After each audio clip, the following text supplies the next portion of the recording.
रिश्वा गौरी ने डायन के ऊपर ऋष धनुष जो है वो उठा लिया है। तो आज रात के एपिसोड में आप सबको देखने को मिला कि विहान जो है, मैंने आपको पहले ही बताया था कि दावंश विहान और नॉर्मल वाला विहान जो है वो दोनों एक हो जाते हैं, और जिसकी वजह से दावंश विहान जो है वो ज़्यादा एक्टिव है और नॉर्मल वाला विहान का कहीं अस्तित्व ही दिखाई नहीं दे रहा है। कुएं से बाहर जैसे ही आता है तो सबको ऐसा लगता है कि हमारा विहान वापस आ चुका है, लेकिन ये उसकी गलती है परिवार वालों की, क्योंकि वो असली विहान नहीं है, वो दावंश विहान है।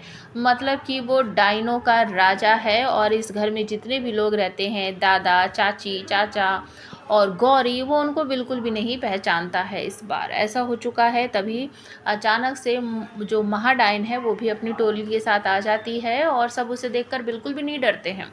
गौरी और दादी भी कहती हैं कि अब तेरा इस घर में कुछ भी नहीं है और तू इस घर के अंदर आ भी नहीं सकती, तो यहाँ से चली जा, नहीं तो तू मारी जाएगी जैसे कामिनी मारी गई है।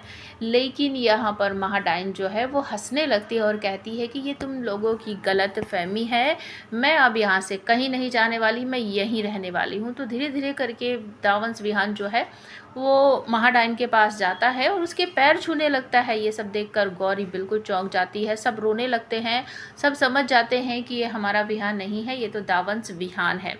और तभी विहान जो है आशीर्वाद लेकर खड़ा हो जाता है और जो महाडाइन है वो उसके सर पर अपना हाथ भी रख देती है और कहती है कि अब मुझे इस घर से कोई भी नहीं निकाल सकता, इस घर के अंदर आना तो तुम लोगों का अब मुश्किल है। और उन्हें याद दिलाती है कि मैंने तुम्हें काल सर्प जो श्राप है वो दिया था कि जिस विहान को तुम लोगों ने पाल पोस कर बड़ा किया है वो तुम्हारी आंखों के सामने ही तड़प तड़प कर मरेगा, और वो दिन आ चुका है, विहान जा चुका है।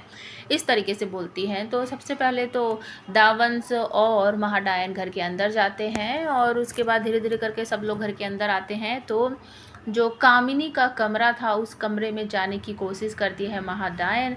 गौरी उसे मना करती है कि ये कमरा विहान की माँ का है, वीना। महाडायन कहती है तुम्हारा दिमाग खराब हो गया है, ये विहान की जन्म देने वाली माँ का है, कामिनी का है। तभी वहाँ पर वीना आ जाती है और कहती है कि जो कामिनी का हाल हुआ था ना वही तेरा होगा। कामिनी हमारे घर को तोड़ने आई थी लेकिन वो खुद ही टूट गई है। और तभी से अचानक से डायन को गुस्सा आ जाता है, वीना का हाथ पकड़ के धीरे धीरे करके उसको ना बूढ़ा बनाने लगती है, मतलब वो बिल्कुल बुढ़िया सी हो जाती है। और तभी जो रिश्वा गौरी है वो ऋष धनुष लेकर आती है और कहती है कि मम्मी जी का हाथ छोड़ दो, नहीं तो अभी के अभी मैं ये तीर जो है वो तुम्हारी तरफ, तुम्हारे ऊपर मार डालूंगी, तुम्हें ख़त्म कर डालूंगी, इस तरीके से बोलती है।